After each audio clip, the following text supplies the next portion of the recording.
Welcome to your daily 49ers update. I'm Rob Stats Guerrera. Here is what's happening.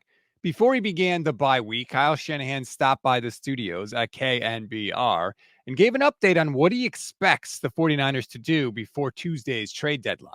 I know John and his whole group upstairs are always looking into it. I'd be surprised if it did.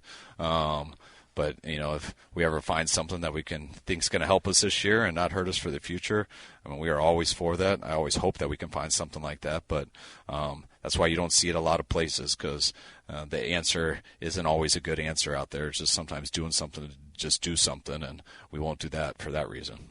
That doesn't sound very optimistic. It sounds like the 49ers really just don't like the guys that are available on the market. But that doesn't mean there aren't signs for optimism. In fact, Kyle Shanahan saw something very important the week leading up to the Cowboys game.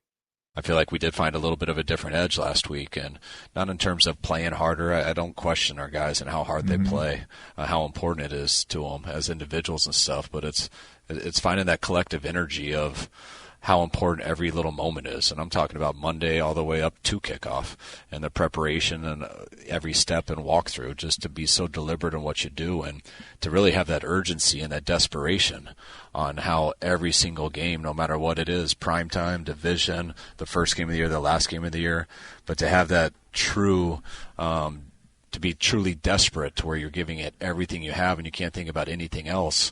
That's what it takes to find an edge in this league.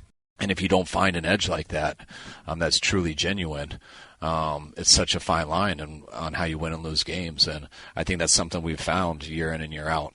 And I thought we did a better job of finding that towards the end of last week in practice. And I think it carried over to the game. And it didn't solve all the issues, but it had a team battle through and overcome some of those issues. And I think that's the step in the right direction, because if we don't find that urgency and have that true passion, not just as individuals, but collectively as a team, then you can't go on runs like we have in the past. And I feel we're getting closer to that, and which will make us a better team. And then hopefully we'll have a little bit better luck and a few guys back here who always make it easier to win. The Niners have been very good under Kyle Shanahan after the bye week. They've won over 70% of their games. So Kyle seems to know what he's doing after the bye, and let's hope that carries over into this season.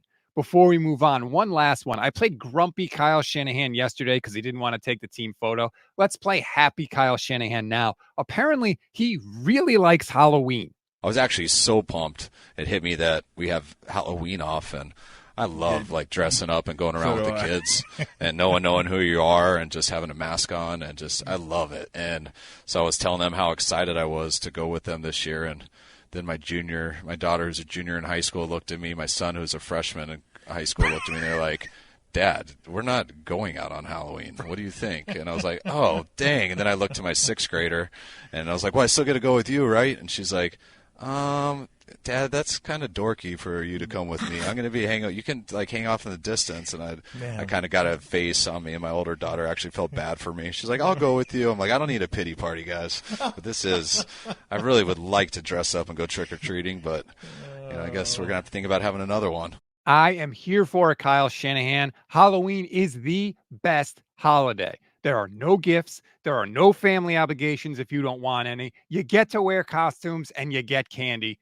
No other holiday can offer all of those things. Halloween is the best, and it gets no respect.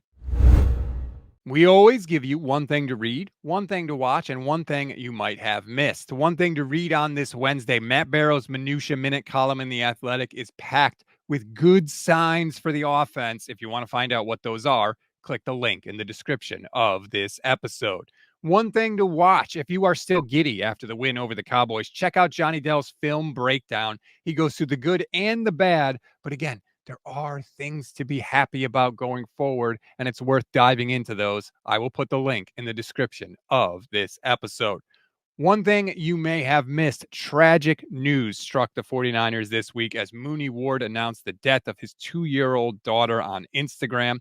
49ers released a statement yesterday that read, "The 49ers family is devastated by the sudden passing of Charvarius Ward's beloved daughter, Amani Joy. Amani truly embodied pure happiness and brought joy to all those around her with her sweet demeanor and contagious laugh. We will continue to grieve with Charvarius and Monique while sending them our love and support during this unimaginable time."